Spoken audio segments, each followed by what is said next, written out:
Yes, thank you, Charles. Hi, Okay. everyone. Good afternoon. My name is João Robles. I am a partner at Eversheds Sutherland. I am part of the corporate and M&A department. I have our Angola practice, which includes our office in Angola and our team of Angolan lawyers, and the Angolan desk that we have in our Portuguese firm. Next slide, please. Well, with regards to Eversheds Sutherland, we are a top 10 tier firm within the global law practice firms. We are full service law firms, and we highlighted here a few of the main areas of activity of our sectors. We are present in 35 countries, employ over 5,000 people, which includes over 3,000 lawyers. Next slide, please. Well, with regards to our global coverage, I refer that we are present in 35 countries. Those countries are highlighted in purple here. So this is the countries where we are directly present. So this includes the US, as you can see, Europe, Asia, also Middle East, and of course, Africa. Next slide, please. With regards to Africa, we are present in 37 jurisdictions. Directly, we are present in 5 countries. This includes South Africa, where we have 3 offices, the Mauritius, Angola, Mozambique. Recently, Angola and Mozambique have been the recent acquisitions. And we've highlighted here, and Tunisia, of course, sorry. I highlighted here the countries where the other countries where we are in, not directly, but through relationship firms with whom we work and who we count on to assist our clients all over the continents. Next slide, please. Particularly regarding Angola, the main sectors of activity where we're in, it's not the exclusive sectors where we're in, but it's the main sectors of experience of our expertise in Angola. It's, of course, energy, namely oil and gas, but not only. More recently, renewables have been taking an important role. I'm sure you all know that Angola is highly dependent on oil, and of course, we have an expertise, good expertise in that sector.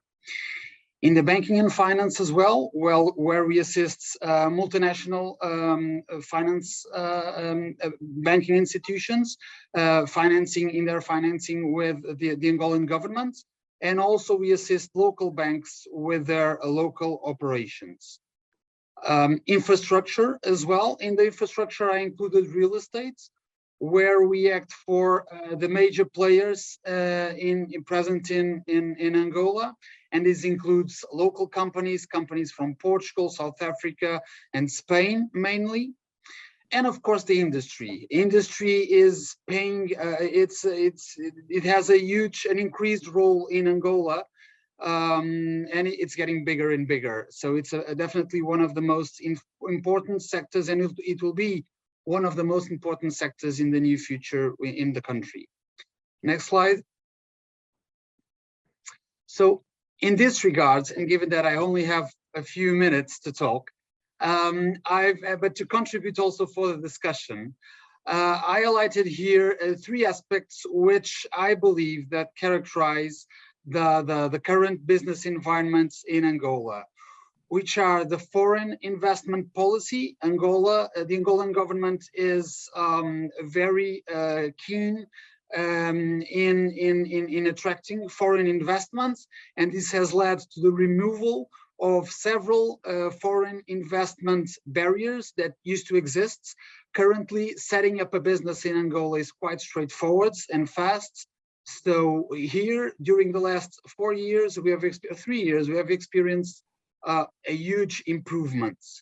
In relation to foreign exchange restrictions, well, Angola is known to have high foreign exchange restrictions, which at the end of the day raise important obstacles to the operation of any private investments, notably investments that local investments that depend on foreign imports or of goods and services and foreign and local investments held by foreign investors.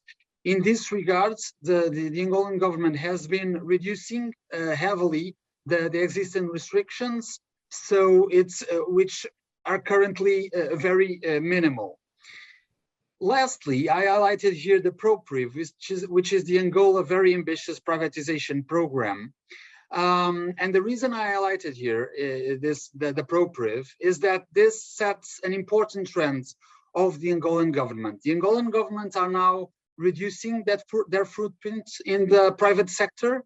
So in 2019, they enacted this, they started with this Angola private with 195 companies to be privatized. Of course, this was seriously affected by COVID, but is currently at full speeds. And we are currently assisting the privatization of very important companies, which includes, of course, on the top of the list, Sonangol, which is the national oil company, but also other important companies such as ANSA, which is the biggest insurance company in Angola, a few banks and other companies active in the industry sector and others.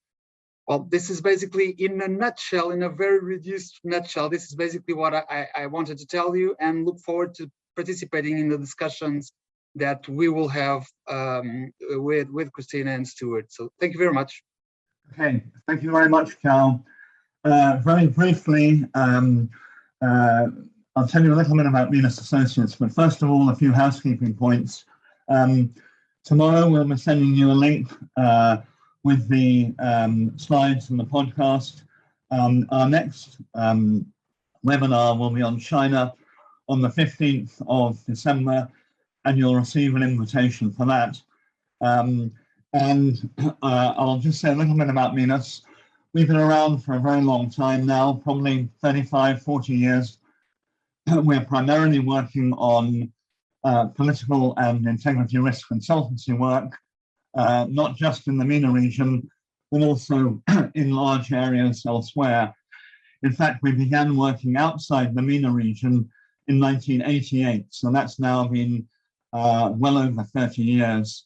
And as you can see here, we cover large areas. In addition to that, these are the sorts of work we've been involved in. When we first started working, for example, in Angola back in the early 90s with a couple of the oil companies when they first came in. And we've worked a lot on due diligence cases, asset tracing.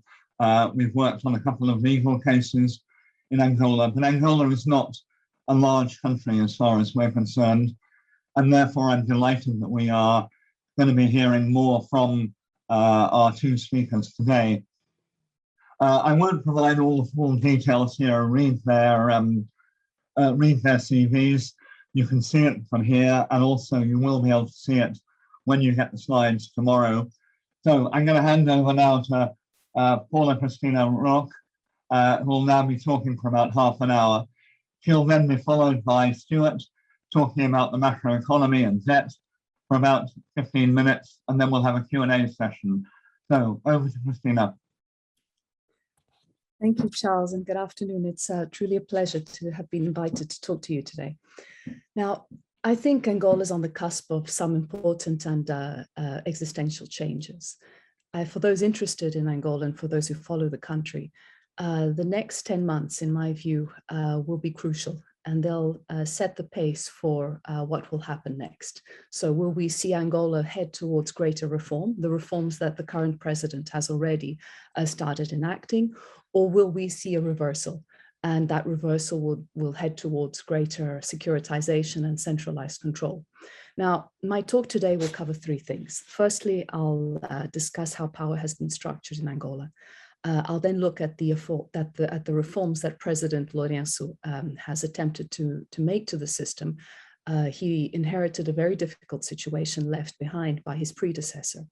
that was compounded by the twin crises of the COVID-19 pandemic and the vertiginous drop in oil prices last year.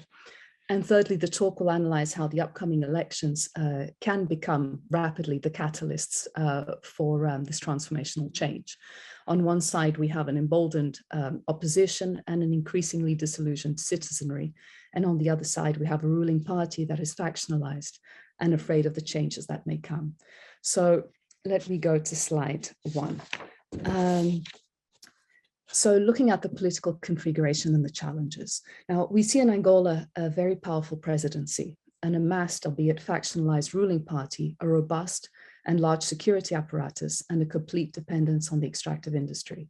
This vertical configuration of power provided a system in the last, I would say, 40 years that guaranteed stability, even during the war, and so much more so post-war.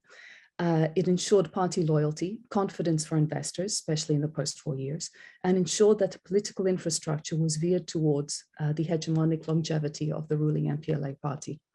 In 2002, when the war ended, the MPLA was presented with a unique opportunity to secure its political hegemony, to shape the country to its vision of development and modernity.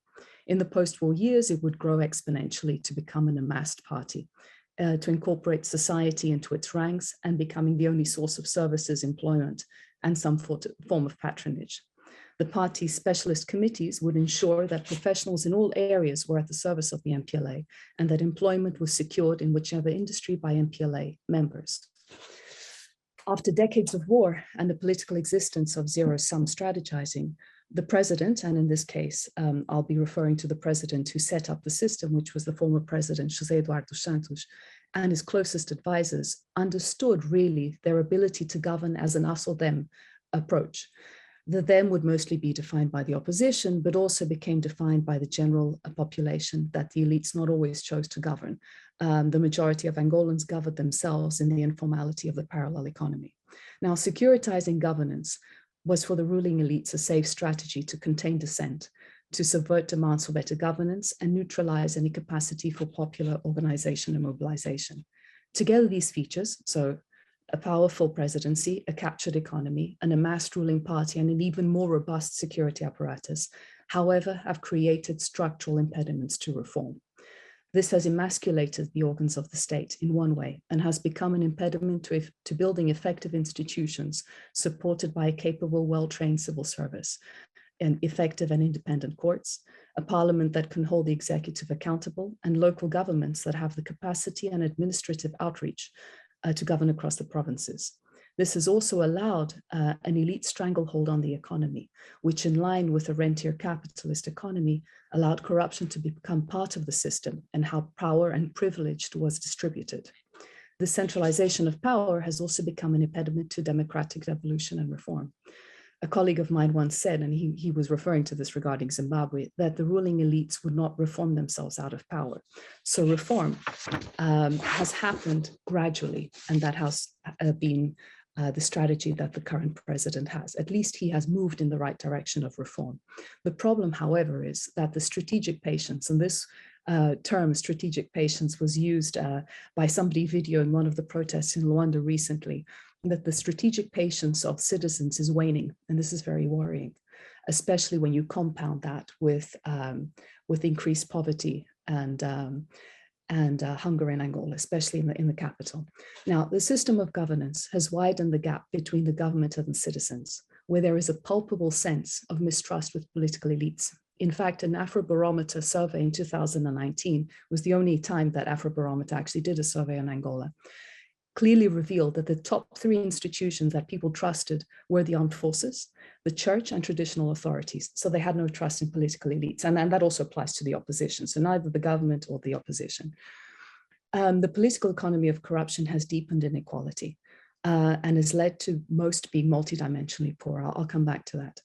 The use of elections and democratic processes have been tainted by misconduct and interference, which reveals to an extent the lack of confidence the MPLA has had in its capacity to win the polls. Now, there was never any doubt for those who followed Angola that at the 2008, 2012, and 2017 elections, the MPLA would have won regardless of any misconduct. However, that may not truly be the case in the upcoming polls in August 2022.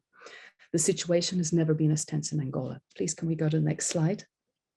Now, allow me to go a little bit deeper into what I see as the nerve center of power in Angola, the Security Bureau of the Presidency. So you have the presidency as the top, and you have two megastructures, the Security Bureau on one side and the Civil Bureau on the other.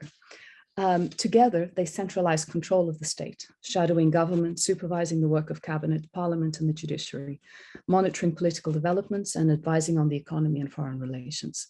They duplicated many of the formal government's functions and controlled all of the areas with the support of key generals and technocrats in very much a vertical reporting system.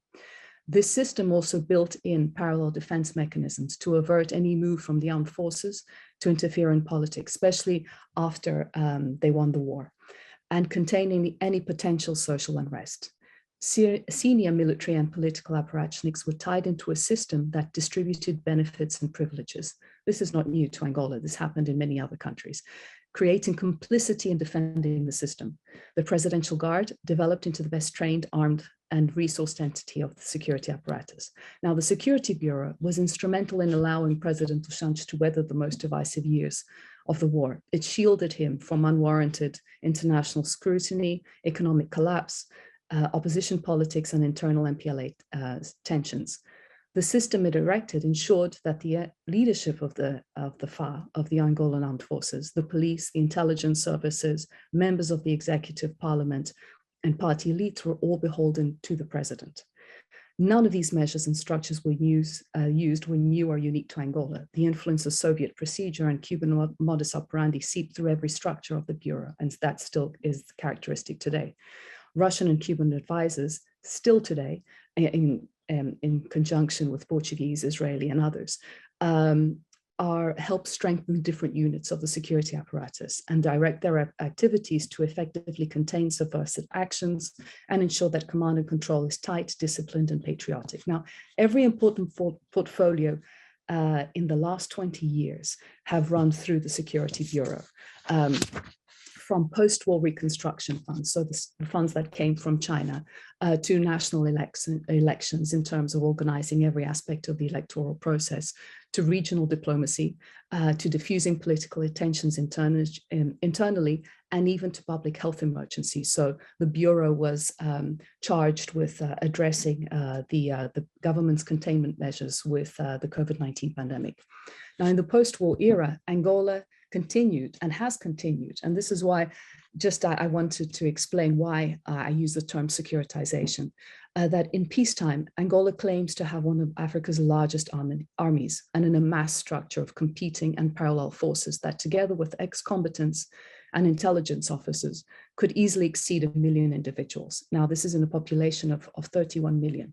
That have been formally linked to the security apparatus. This includes 120,000 active personnel in the army, over 150,000 police, as many as 100,000 intelligence operatives posted across the 18 provinces, 10,000 from the Presidential Guard units, almost 300,000 ex-combatants from the different demobilization processes, 50,000 private security guards, and an unknown number of reserve units in the National Guard, civil defense, and political militias. Now, the logic of securitization was pillared on a state of permanent crisis that never existed in peacetime in Angola. Angola stabilized after the war, despite a devastating humanitarian crisis. You need to demobilize the opposition, the rebel movement, demobilized, and the armed forces remained loyal to the president, even as several pathologies threatened their operations, command, and cohesion. Development partners and private sector investors flocked to the country as it developed its resource-based economy. Elections were held, but political contestation was largely peaceful. Human rights and corruption activists, together with civil society and journalists, exposed the government's failings, but the population was no longer interested in providing any front for the government in their quest for reform. Paradoxically, when we reached 2021, the threats that to a degree were were seen in the past have been enhanced by the securitization way and mode of governing Angola. The threat-centered management approach to government has obfuscated the many other approaches available to the presidency. More importantly, its reductionist way of thinking and seeing Angola has blinded it from the systemic crises that are developing. And in this particular case, I'm looking at very much the deepening socioeconomic crisis that that are unfolding in the country, and I'll get to that in a second. Can we go to the next slide, please?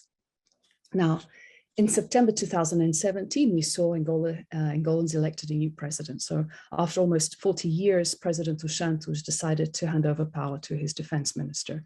But before departing, he and his group of Security Bureau generals and technocrats drafted a bill restricting the future president from changing the security chiefs.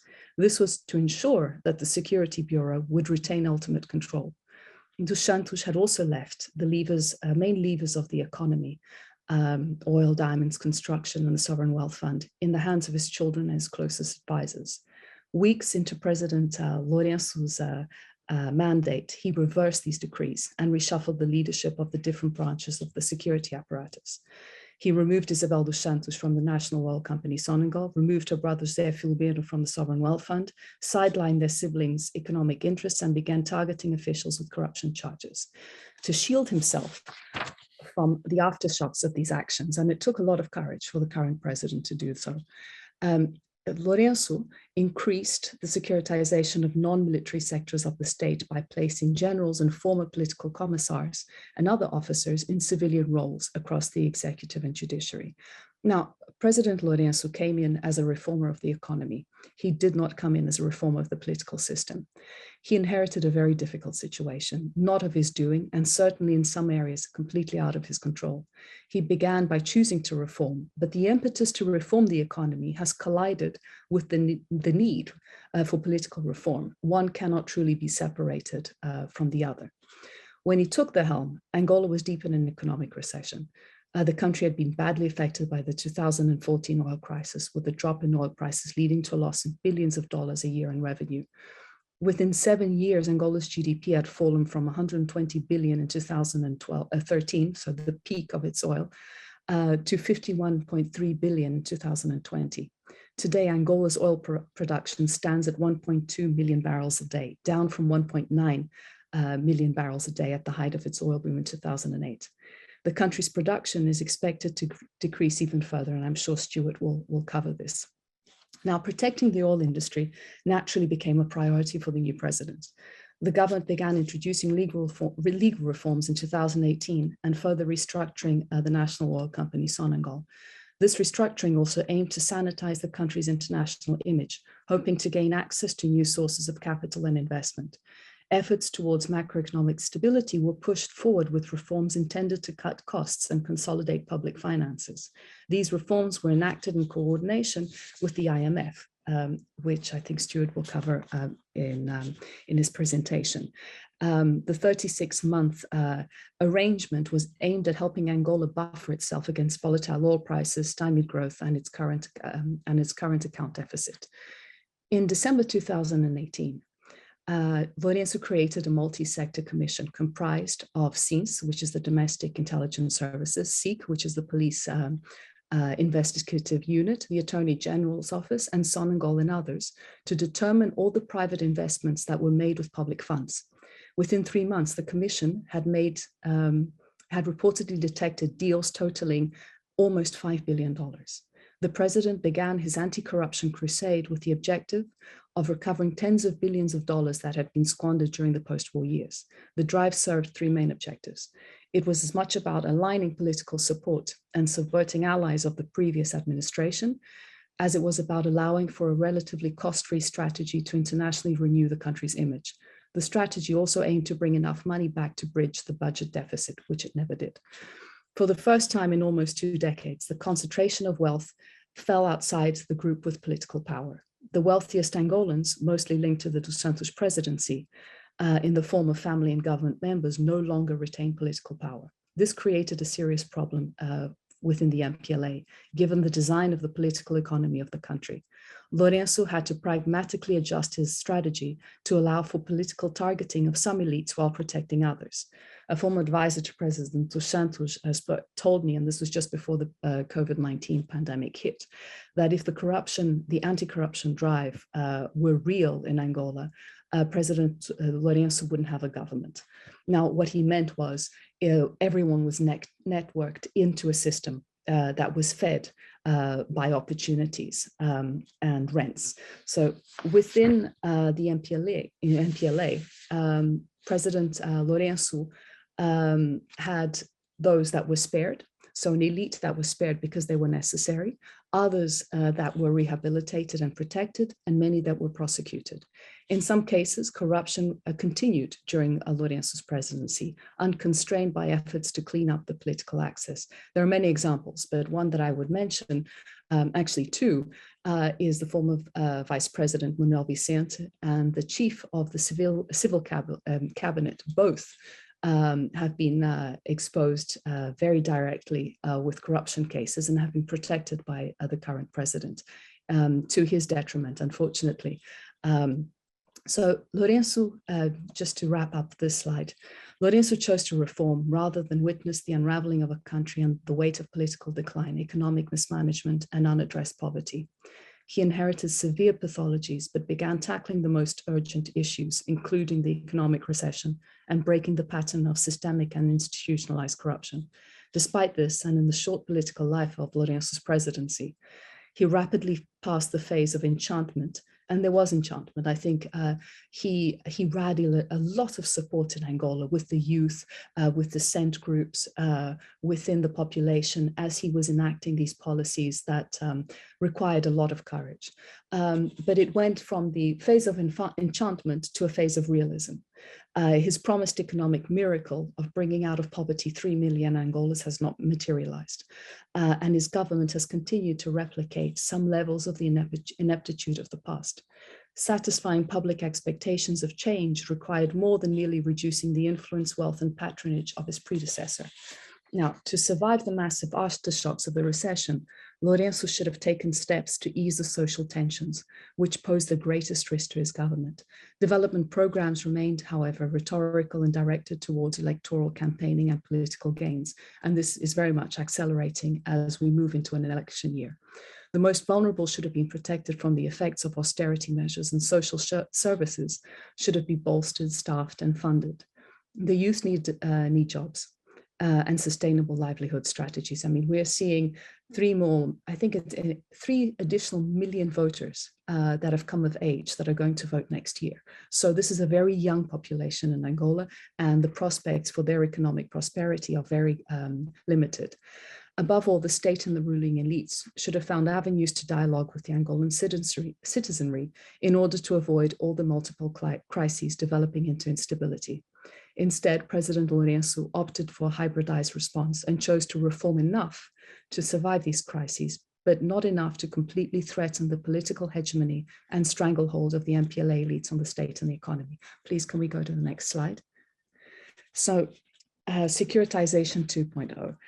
Now, Lourenço's drive to change the security apparatus and strengthen his grip on the Security Bureau was to ensure that both his power base was built outside the meanders of the MPLA political wrangling and to safeguard his own personal security.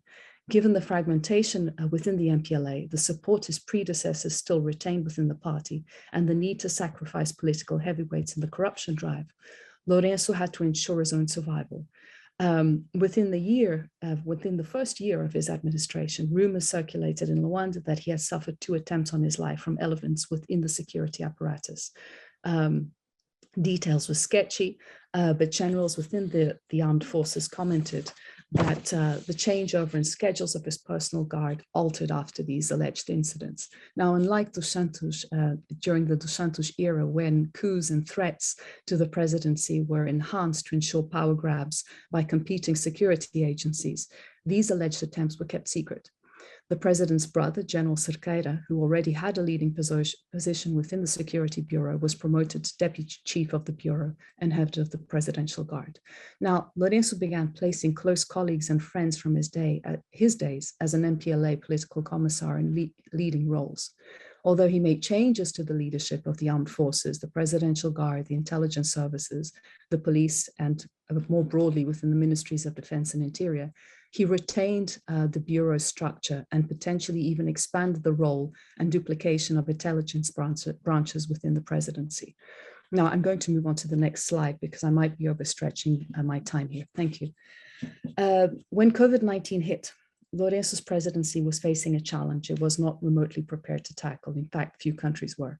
Decades of underfunding, understaffing, maladministration, and neglect had left the healthcare service in a state of turmoil. Preventable and treatable diseases like malaria and pneumonia remained and remain major causes of death in Angola. Hospitals lack appropriate facilities, medical supplies were insufficient, and healthcare workers remained underpaid and lacked training. The country had roughly 2 doctors per 10,000 inhabitants and a total of 110 intensive care bed units in the public healthcare system. While Luanda was in a difficult situation, the capital, the provinces were both worse off. From January, so this just to get an idea of how preventable diseases like malaria compared to COVID, from January to May 2020, Angola registered over 2 million cases of malaria. By July of last year, almost 6,000 people had died of malaria, so 32 daily, a number far superior to that of COVID-19. The health minister predicted that Luanda could have 45 cases of COVID by September 2020, a potentially serious underestimate given the extreme overcrowding in the urban and peri-urban areas, the lack of sanitation and services, and the millions of day wage laborers who were not able to socially distance. By October last year, several members of government were infected, including presidents of the Constitutional Supreme Courts, the ministers of Justice, Interior and Commerce, the head of the civil cabinet of the presidency, the governors of Uige, and the deputy attorney general would not survive. Much needed doctors also began to die. In March this year, 2020, a year into the pandemic, Angola had only registered 21,500 total infections, numbers reflecting poor capacity. However, the real threat were the levels of hunger and poverty. In the first 6 months of 2020, Luanda registered a 183% increase in severe acute malnutrition cases due to COVID-19 restrictions. Severe acute malnutrition refers to the most visible and extreme form of malnutrition, being a major cause of death in children under the age of 5 and requiring urgent life-saving treatments. News outlets began reporting on how 46 children were dying a day of starvation every 2 hours during this period, and that over almost 80,000 had been treated for malnutrition in hospitals across the country in the first half of 2020. The government was unable to stabilize the prices of the cesta básica. The cesta básica is the basic staples of the population. Now, in 2015, when the first oil crisis hit in a year before, in 2014, President dos Santos was very quick at stabilizing the food prices, exactly because he understood that this would be a very dangerous catalyst for social instability. Now, the prices during the COVID-19 pandemic of the basic staples of the population have suffered a 400% increase during, in fact, the first 3 years of Lourenço's administration. Economists began alerting to the effects of a prolonged recession and the austerity caused by COVID-19, that it could have a catastrophic impact on Angolan society. Almost 500,000 Angolans lost their job in the formal market, and an additional 1.3 million joined the informal market during the pandemic. Before the pandemic, Angola registered 12 million living in poverty, corresponding to 41% of the population. That number rose exponentially in mid-2020 to 22 million, with few immediate solutions to reverse the upward trend. So when the pandemic hit Angola, it seemed it could plunge the country into instability as an accelerant to the looming and interconnected socioeconomic crises. The perfect storm of a deepening recession with unprecedented levels of poverty in peacetime was colliding with the disillusion felt across society with the business as usual approach of Lourenço's presidency and his doubling down on securitization. The image of the president and the ruling party began to deteriorate weekly as protests continued in small but recurrent forms. Thousands would begin taking to the streets across Angola over the last year. Can we please go to the next slide? Now, now the country's fragilities have been alluded to throughout this presentation. I'll highlight just a few of the most challenging. Inequality was the most damaging legacy of the Dos Santos government. The extreme distortion in the distribution of resources and national wealth, a legacy of the war and post-war reconstruction years, would be the hardest trend for this current president to address. The cleavages were most visible within the gap between the super-rich elites and the poor, although they had many nuances. In 20 years of peace, Angola's prosperity had impoverished the majority of its population. Inequality peaked in 2008 with its oil boom. Over half of the population was multidimensionally poor. And what does this mean? This means that the poor were exposed to numerous deprivations in their daily lives, such as lack of education, poor health, disempowerment, and inadequate living conditions. A second legacy linked to this was the way government superficially developed its economy based on extractive priorities rather than diversifying to develop employment generating sectors.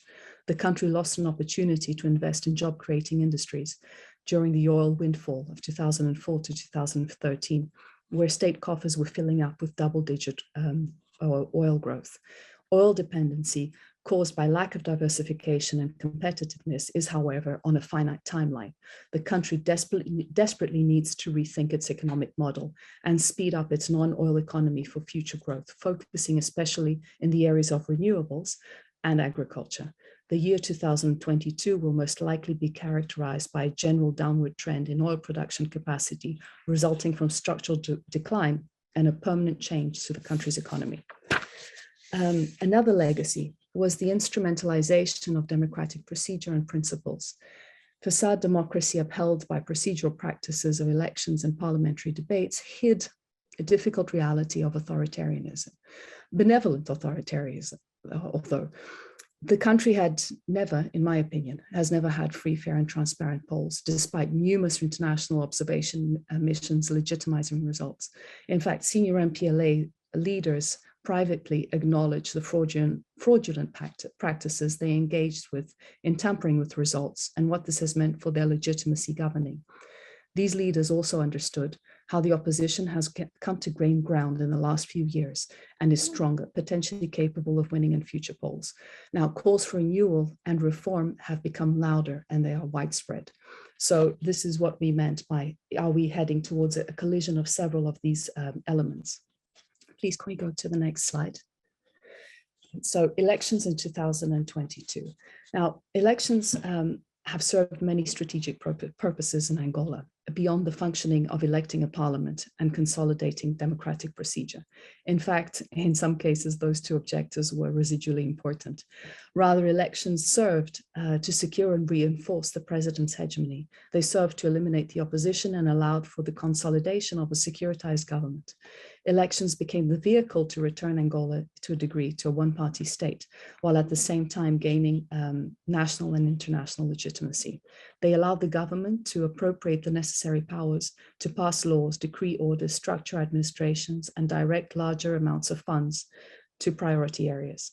The control of the electoral process was of such strategic importance that it also fell to the Security Bureau of the presidency, who hired, funded, directed, and coordinated companies, institutions, budgets, and mechanisms involved in the run-up to the polls, during the voting, and even in the tabulation process. The Security Bureau's intervention in elections began in 2008, which were possibly one of the most important polls in Angola. After the end of the war, the MPLA and the president had to ensure that they could retain a majority in parliament, which they would have, there's no doubt of that, in order to continue steering the direction of reconstruction, but also change the constitution. The Bureau would also intervene in the 2012 and 2017 polls, from hiring the companies to assist in printing ballots and electoral result sheets, to hiring computer systems engineers to work with in the tabulation centers, and advising the government organs responsible for the electoral process, the Bureau was the arm of the president to ensure influence in the outcome. So in 2008, the MPLA won the elections by 81%, in 2012 by 71%, and in 2017 it won by 61%. With every poll, the strategies to interfere with the process and the results became more sophisticated, in line with the fears of the president and of his plummeting popularity. Now, many analysts and members of civil society, and certainly the opposition, claim that the situation today has never been as tense ahead of the next year's elections. These are considered existential polls, with the capacity for the MPLA to lose power, a result of the opposition becoming more dynamic and vocal, but more importantly, the disillusion and anger at the street level. The government may be setting the stage for what might be another round of flawed elections. In fact, some believe that there will be outright fraud. Several issues have been flagged by civil society and opposition, and the opposition as a sign of this. Firstly, the inability to secure an impartial electoral commission. Over 400 prominent citizens signed a petition asking that the composition of the Electoral Commission be changed to guarantee independence. Currently, the commission is dominated by the MPLA. I'm almost finishing, Charles. The petition asked that civil society be given a seat. This was denied. Secondly, the government began changing the laws to ask for the tallying of votes. Now, this is the most worrying element of all. The government changed the law so that would allow for the tallying of results and issuing of election results to be conducted only at the national level, cancelling the vote counting at municipal and provincial levels, which are crucially important steps to ensure transparency and credibility of results. So ballots won't be counted at each polling station with results being verified, stamped, and published at each polling station, but all the ballot boxes will be transported nationally to Luanda, which on the way can be switched, stuffed, lost. And there's no way the opposition and civil society can determine the veracity of the results. Thirdly, the courts are being used as a way to destabilize and disarticulate the opposition. The Constitutional Court recently, which acts like a court of an electoral court, cancelled the election of one of the main opposition party, UNITA's presidency. And it has been accused very much so of interfering with the opposition in this regard. I'll go to the last slide. I'll skip a bit, please. Okay. So a little bit further. Oh, do you want me to stop there? No, carry on. Sorry, I've lost. There we are. Okay. So the next few years, President Lourenço will have to decide. It's not just him. It's a whole setting that he has partial control over, which way the country is going to be taken. So can the country move further in a direction of effective reform? Will it desecuritize, or will it enter an era of greater centralized control and to a certain degree authoritarianism? Now, one is dependent on the forces of liberalization and democratization, the other on overt repression and bringing back the political indispensability of the military, which we all want to avoid. Now, with the budget shattered by decreasing oil revenues and galloping public debt, the options are to either invest in areas that would make society less rebellious, so in areas that would stabilize food prices, would create jobs, etc., or reinforce the security apparatus in the event of social instability. Which right now you can feel that there's a palpable tension that could happen. Now, reforming the system will be difficult. Its legacies of Angola's authoritarian securitized past cast long shadows over its democratic future. Political reform cannot be avoided forever, however. It has to follow in tandem with the major socio-economic transformation that the country desperately needs. Two processes of change could instinctively push Angola out of the continued policy of securitization. I would highlight political decentralization and economic diversification. Either of these could naturally unlock the centralized control of politics and the economy. Now, I'll skip and I'll just finish by saying that the road ahead for the president is a difficult one, but he can still steer the country in the right direction. Thank you. Thank you very much indeed. Many thanks for that lightning tour. Stuart, over to you. Thank you, Charles, and yeah, thank you to Menas and to Charles and to Eversheds and How for your supporting this event and inviting me to speak, and thank you to Paula for your excellent insight into the domestic context. I'm going to talk a bit about the economic situation, and some of the issues I raise will be familiar given what we've just heard, but hopefully give you a different perspective. I think it won't be much of a surprise given what we know about Angola's oil dependence in terms of oil being 90% of exports, 60% of government revenue, and carrying vulnerabilities into the crisis last year. It won't be a surprise that it was hit hard by the pandemic due to the loss of revenue from lower oil prices. And obviously there was a humanitarian and health impact in terms of infections, sadly deaths, and obviously national restrictions.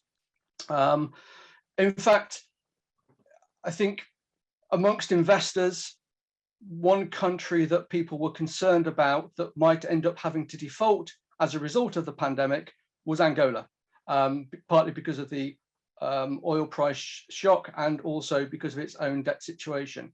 In the end, it didn't go down the route of a sovereign default. It managed to avoid that. And other countries did. So for instance, Ecuador, some of the countries in the Caribbean did, and others were also pushed over the edge like Zambia, but Angola managed to avoid that. Why? I think because of a combination of international support. We had the IMF program, which I'll speak about. We also had recently the SDR allocation, which has increased liquidity. Angola also benefited from various rounds of official sector debt restructuring, bilateral restructuring, both through the G20's debt service suspension initiative that was launched last year. Angola has benefited in the 3 rounds of that, and also bilateral debt restructuring from China. So those external factors have helped it, I think, weather the storm. It's also the sound policies of the administration in terms of macro policy discipline and sticking to it in difficult times, I think has also helped underpin confidence in the country from international investors. So higher oil prices this year, higher than expected oil prices have also helped. Oil prices are up about 60% year to date compared to the average of last year. So that's also provided a near-term impact. But significant challenges remain. Obviously, it's got through the crisis without defaulting, as many feared it would, but it's, I guess, not out of the woods. There are still some challenges and vulnerabilities, and crucially, as we've just heard, a key election on the horizon next year. So next slide, please, Charles. In terms of the economy, economic policy has been anchored essentially by the IMF program, which, if you've heard, dates from 2018, so pre-COVID. In fact, it was a relic of the 2014-2016 oil price shock, arguably which Angola has still struggled to emerge from. But it had this IMF program in 2018. It's a 3-year program. $3.7 billion was approved at the time. It's since been augmented. So it's larger now, about $4.5 billion. It was augmented last year in September 2020. And it was at the time, and I think it still is, the biggest IMF program in Sub-Saharan Africa. The key objectives of the program are to secure debt sustainability, given the rise in the debt burden over many years, which is going to be tackled through fiscal consolidation. But there are also issues around advancing structural reforms in terms of privatization, improving governance, tackling corruption, and increasing transparency and accountability. Performance so far into the program has been good. The 5th review of the program was approved in June, and the 6th review is sort of underway now before the program is due to expire at the end of this year. But the pandemic has obviously had an economic cost. GDP fell by 5.4% last year. We also saw the currency devaluation. Given the loss of oil revenues, the currency had to adjust, and we saw that in many other emerging markets. Angola wasn't unique there. The currency fell about 26%, I think, last year, but that continues a decline that we've seen since 2014, essentially, of a near 80% depreciation in the kwanza over the last 7 years. So sort of one-way traffic there. And the impact of that most recently has been higher inflation, which the latest print shows national inflation above 26%.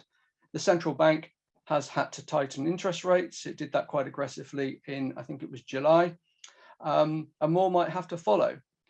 Meanwhile, public debt has jumped. It rose about 20 percentage points of GDP last year to 140% on IMF figures, or close to 140% on IMF figures. I think the government figures are a bit lower than that, about 120. But that continues a trend of increase in public debt over recent years. I think it, in fact, debt has pretty much doubled since about 2016 as a percent of GDP. And this rise in the debt burden has contributed to concerns about debt sustainability, hence the vulnerability going into the crisis and concerns with the oil price shock. And it's also limited its fiscal space. So it hasn't really been able to spend so much on the health aspects of the pandemic, and also to ameliorate the economic impact.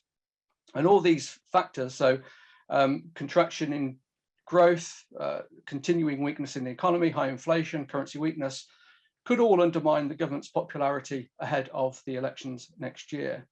Next slide, please. In terms of investor perceptions, I think this is one area where maybe we have we see maybe a difference of opinion between what we've just heard from Paula, and also what, in terms of the risks and the caution ahead of the elections, and what investors see at the moment. Yields on Angolan bonds, about the 10-year maturity, are close to 8%. They're not the lowest in Sub-Saharan Africa. Nigeria is about 7.1, but Ghana are double digits, about 10%. So Angola sits in the middle of that range. And when you consider some of these issues, I think that's actually it paints more of a positive story. Angolan bond yields are fairly low. They've been supported by the IMF program and continued implementation and performance under that program. Obviously, also the bilateral debt agreements, which have helped keep it current on its overall debt. And obviously the external environment in terms of global liquidity has also been supportive. So much so that Moody's recently upgraded its rating to B3 from Caa1. The others are lagging still in the CCC category, but that positive sign, I think, has also helped, I think, the finance ministry think about maybe coming to the market later this year or even next year to issue more bonds. I think from an investor point of view going forward, much will depend on what happens after this current IMF program expires. That remains to be seen. I think what's also important to mention here in terms of the composition of the debt, the table on the right-hand side of this slide, most of the debt, 43% of public external debt, is owed to China. And obviously China conceded to a restructuring in terms of debt service relief last year, which is ongoing. The bonded debt stock is still quite significant, $8 billion worth of bonds, about 16% of public external debt. So I think the concern amongst investors is in the face of another shock, then it might be more likely that bondholders would be on the hook next time. And that's something I think we have to sort of factor in. Next slide. So just finally, just turn to some risks and challenges. Some of these will be familiar. I think we've heard about the low growth. We've had persistently low growth in Angola. So over the course of 2016 to 2020, so we've had 5 consecutive years of negative growth. And if growth is negative this year, which the IMF said it would be, then that makes 6 consecutive years of negative growth, which is, obviously politically disastrous and economically disastrous too. The government is a little bit more optimistic that they will exit recession this year, 0.2%, and growth next year of over 2%, but clearly they're coming from a very low base. As a result, per capita income has also fallen. It's about a third of what it was 6 years ago. And if you look at nominal GDP in terms of the size of the economy in dollars terms, it's pretty much half what it was in 2014. So a huge contraction of the economy through recession and inflation and currency weakness. The other challenge will be securing debt sustainability, which is going to be no mean feat.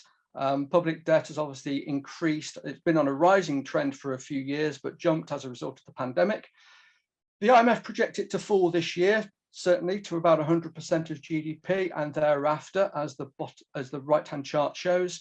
I think the authorities have slightly lower debt figures. I think they're looking for debt to fall to about 82% of GDP this year. The IMF is sort of a wider definition of public debt, but still the picture is the same. Debt has increased and needs to be brought down on a downward and sustainable trend through fiscal consolidation, which is obviously going to have a cost economically and socially.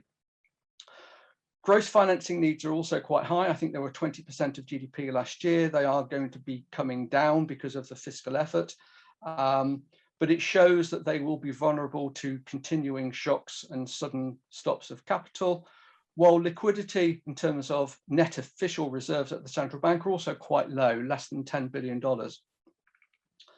The other challenge will be to improve the business environment, and this will be crucial in terms of driving growth, attracting private capital, and trying to diversify the economy, which is difficult when you're predominantly an oil-based economy, but hopefully try to engineer non-oil opportunities.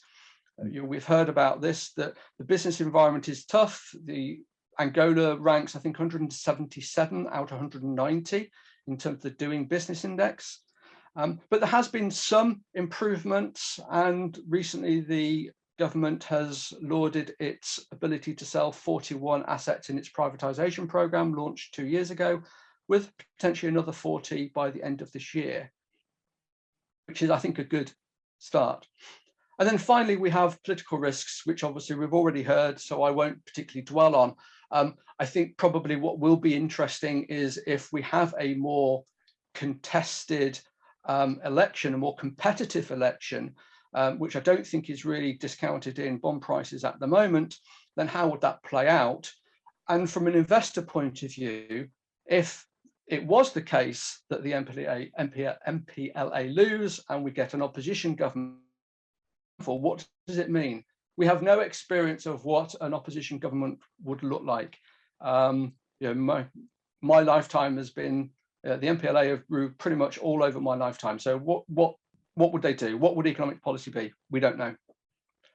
I'll stop there. Thank you.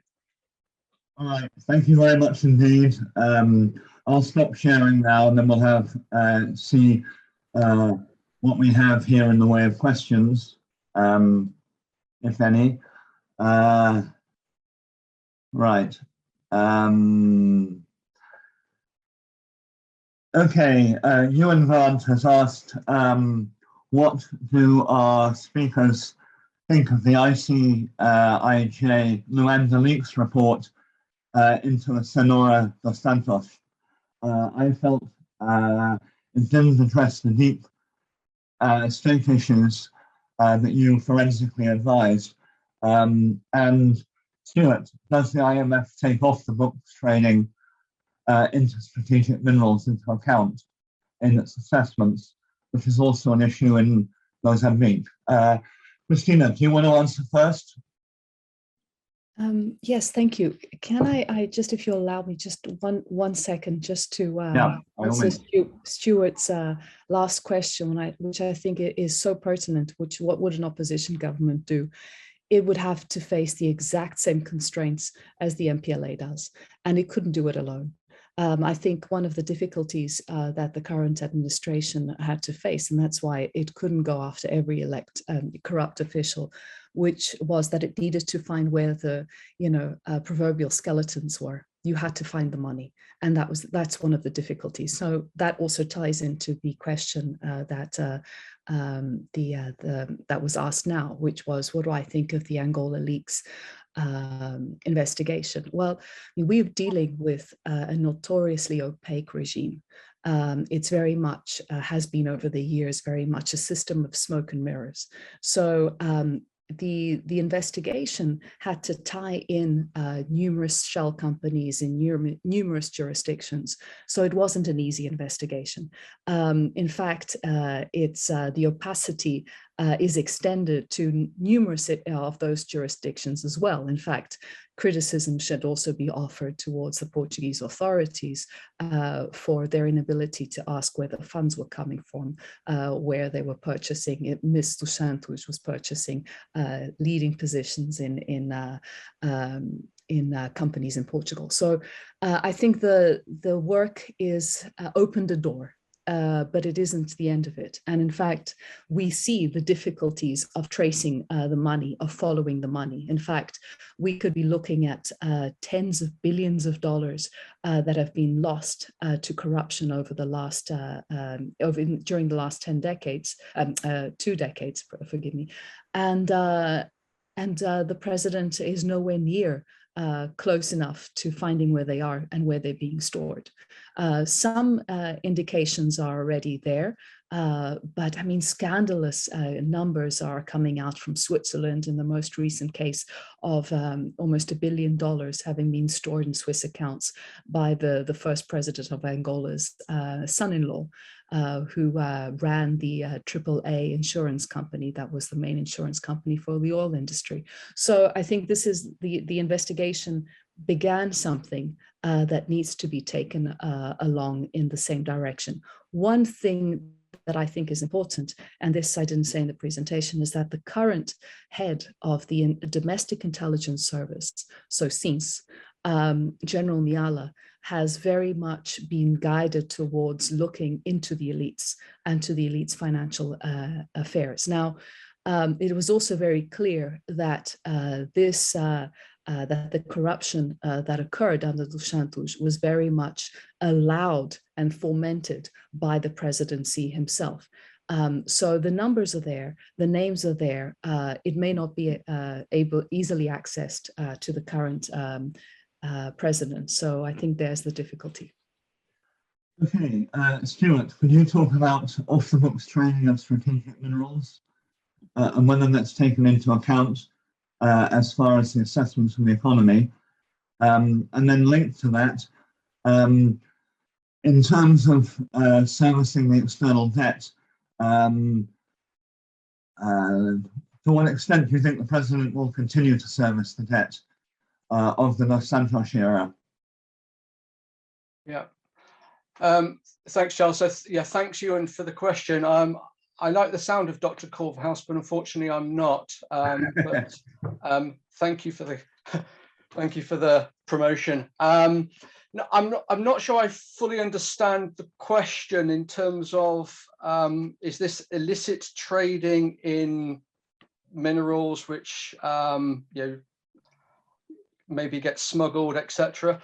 I mean, to the extent that there is that activity that isn't captured in the national accounts, then it might be possible to try and adjust for it. But if you don't know about it, then you can't necessarily capture it in your economic assessment. So I don't exactly know what it means and what the IMF would do about it. You know, obviously, if there is this sort of activity going on, it would be better to try and bring it into the formal sector and tax it and make it legitimate. But that is one of, I guess, many challenges. Okay, can you answer the question in terms of whether or not the government's going to be able to continue to service the debt? Yeah. And what's your view on the probability of China extending the 3-year debt moratorium after the first half of 23? Yeah, I think that's probably going to be, or will have to be decided further down the line. I think China has shown a degree of pragmatism in terms of its willingness to commit to quite a generous restructuring bilaterally on its own without bailing in many other creditors and bondholders in particular. So I think maybe they would, you know, they don't have to decide now. They can decide in a couple of years' time when the current agreement is sort of coming to an end and when maturities fall due. So I think we'll see then. And of course, much can happen between now and then. If the situation is still tricky and complicated and growth hasn't resumed and debt hasn't really recovered, then maybe there is an argument for extending it. Maybe there's an argument for doing something a bit wider. But if the situation is improving, growth is recovering, oil prices are rebounding, then there's no real need to consider any kind of further agreement. So I think it will be decided at the time. Nor do I see necessarily Dos Santos looking at some sort of retrospective view of older debts and sort of trying to disown it or call it odious. He's had 4 years already to try and play that card if he wants to, and he hasn't. So I think the president would stick to current commitments and not seek to renege on historical ones like that. Okay, Cristina, one question for you, and then I'm going to give Chow a chance to speak for a couple of minutes. Has the previous presidency commented on or justified the extreme levels of inequality? I'm not sure that they have tackled this. I mean, the presidency is has a lot of PR and a lot of communication experience. I mean, this is a legacy of the Dos Santos government. So they would, I mean, you see with the passing of every electoral process that there is very much an accurate diagnosis of the current situation. So they're very aware that they need to do better and they need to rebuild better. And so there's an understanding of that. But there is no justification. And in fact, this current president was given very much a almost new beginning, because for him, he could distance himself saying, well, the inequality was a result of the previous administration's looting. Unfortunately, he hasn't been able to correct some of that. He's tried. There are some important interventions that came in, but it wasn't sufficient. And so you have a lot of development programs that have not even begun to tap into the need to address the several of the elements and structural elements that continue breeding this inequality. So one of the issues also is that external assistance to Angola is crucially important. But for example, we have a looming famine in the south of the country, and the president, when he went to the UN General Assembly, he did not mention that, when in fact UN agencies are the ones that are alerting to the millions of Angolans that are requiring emergency aid. So, and as you all know, emergency aid and development assistance are entirely different. So I think the inequality, extreme levels of inequality are not going to go away. They're only going to get worse. So yes, I think that, I hope that answers the question. On that pessimistic note, I'll leave Chow, if you'd like to say anything to encourage foreign investment and to perhaps put a more positive spin on things. Well, I would just highlight, as Cristina mentioned, the current government in Angola, they are part of the same party, MPLA, which was the party of the former president. But actually, the current government was started from scratch. Although part of the same party, it was a completely new government, a completely different team, and they just they took the country in the state that we all know, and just had 4 years with a pandemic crisis in the middle.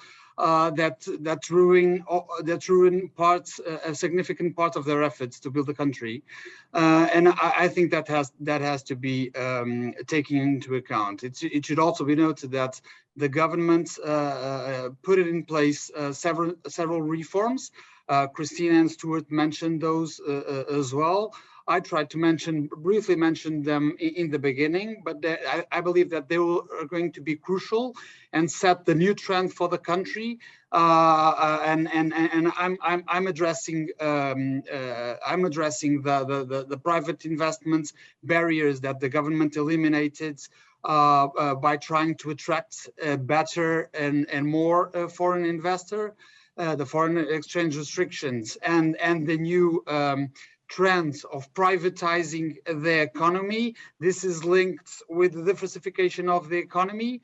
And trying to answer to Simon's question that just popped up, and this all taking into account, Angola is highly dependent on oil, and if the government wants to relaunch the economy, they definitely have to put in place this diversification mechanism. And in this regard, we have to bear in mind that Angola has an agriculture potential, an unequal agriculture potential compared to other countries in Africa and also in other continents. So agriculture is definitely a sector where the Angolan government is trying to capture investments too, and also renewables. I mean, I think that it's notorious that the Angolan government is not trying to frighten the oil companies away because they are dependent on them, but is also notorious that they are investing in renewals. They want more investment in this sector.